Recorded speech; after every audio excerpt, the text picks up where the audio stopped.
ദൈവനാമത്തിന് മഹത്വമുണ്ടാകട്ടെ. ഇന്നത്തെ പ്രഭാതത്തിലെ നമ്മുടെ ഒന്നിച്ചുള്ള ചിന്തയ്ക്കായി ലഭിച്ചിരിക്കുന്ന വേദഭാഗം യിരെമ്യാ പ്രവാചകന്റെ പുസ്തകം 31 അധ്യായം 3 വാക്യം. നിത്യസ്നേഹം കൊണ്ട് ഞാൻ നിന്നെ സ്നേഹിച്ചിരിക്കുന്നു, അതുകൊണ്ട് ഞാൻ നിനക്ക് ദയ ദീർഘമാക്കിയിരിക്കുന്നു.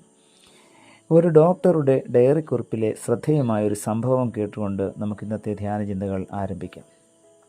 ഒരു ദിവസം രാവിലെ ഡോക്ടറുടെ ക്ലിനിക്കിലേക്ക് ഏകദേശം 80 വയസ്സ് പ്രായമുള്ള ഒരു മനുഷ്യനെത്തി. അദ്ദേഹത്തിൻ്റെ വലതു കൈയിലുണ്ടായിരുന്ന മുറിവ് കുത്തിക്കെട്ടിയിരുന്നു.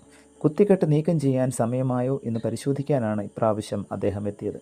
പരിശോധനയ്ക്കിടയിൽ അദ്ദേഹം ഡോക്ടറോട് പറഞ്ഞു, വേഗമാകട്ടെ, എനിക്ക് 9 മണിക്ക് ഒരിടത്ത് എത്തേണ്ടതുണ്ട്.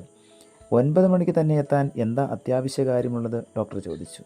വയോധികനായ മനുഷ്യൻ പറഞ്ഞു, എൻ്റെ ഭാര്യ ഒരു നഴ്സിംഗ് ഹോമിലാണ്. അൾഷിമേഴ്സ് എന്ന രോഗത്തിന് അടിമയാണവൾ. ഓർമ്മ മറഞ്ഞ് മറവി സംഭവിക്കുന്ന സ്ഥിതിയിലാണ്. 9 മണിക്ക് ഭാര്യയോടൊപ്പം എനിക്ക് ഭക്ഷണം കഴിക്കണം. താമസിച്ചാൽ ഭാര്യ അസ്വസ്ഥയാകുകയോ എന്തെങ്കിലും പ്രശ്നം സൃഷ്ടിക്കുകയോ ചെയ്യുമായിരിക്കും അല്ലേ? ഡോക്ടർ ചോദ്യം കേട്ട് വൃദ്ധനായ ആ മനുഷ്യൻ നിഷേധാർത്ഥത്തിൽ തലയാട്ടിക്കൊണ്ട് പറഞ്ഞു, ഇല്ല, അവൾ എന്നെ തിരിച്ചറിയുക പോലുമില്ല. കഴിഞ്ഞ 5 വർഷമായി അവൾ ഈ അവസ്ഥയിലാണ്. ഡോക്ടർ അത്ഭുതസ്തബ്ധനായി. താങ്കൾ ആരാണെന്ന് തിരിച്ചറിയാത്ത അവസ്ഥയിലായിട്ടും എല്ലാ പ്രഭാതത്തിലും അവളോടൊന്നിച്ച് ഭക്ഷണം കഴിക്കുവാൻ താങ്കൾ പോകുന്നെന്ന്. ഡോക്ടറുടെ കരത്തിൽ പിടിച്ചുകൊണ്ട് അദ്ദേഹം പറഞ്ഞു, അവൾക്കെന്നെ അറിയാൻ പാടില്ല എങ്കിലും അവൾ ആരാണെന്ന് എനിക്കറിയാം. പ്രിയമുള്ളവരെ, യഥാർത്ഥ സ്നേഹം ശാശ്വതമാണ്. അത് വാങ്ങുന്നതല്ല, കൊടുക്കുന്നതാണ്. അത് സ്വാർത്ഥപൂരിതമല്ല. ദൈവം നമ്മോടും ഇതുതന്നെയാണ് പറയുന്നത്. നീ എന്നെ അറിയുന്നില്ലെങ്കിലും ഞാൻ നിന്നെ അറിയുന്നു. നീ എന്നെ സ്നേഹിക്കുന്നില്ലെങ്കിലും ഞാൻ നിന്നെ സ്നേഹിക്കുന്നു.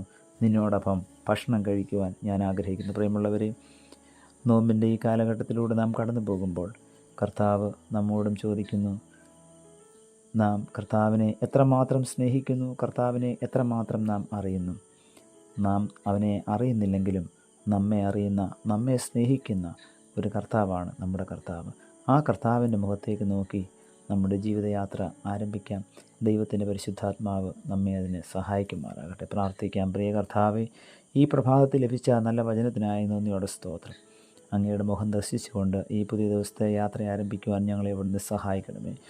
കർത്താവെ, ഓരോ നിമിഷവും അങ്ങയോടുള്ള സ്നേഹം വർദ്ധിപ്പിക്കുവാൻ തക്കവണ്ണം ഞങ്ങളെ അവിടുന്ന് ഇടയാക്കണമേ. പുത്രൻ്റെ നാമത്തിൽ പ്രാർത്ഥന കേൾക്കണം പിതാവേ.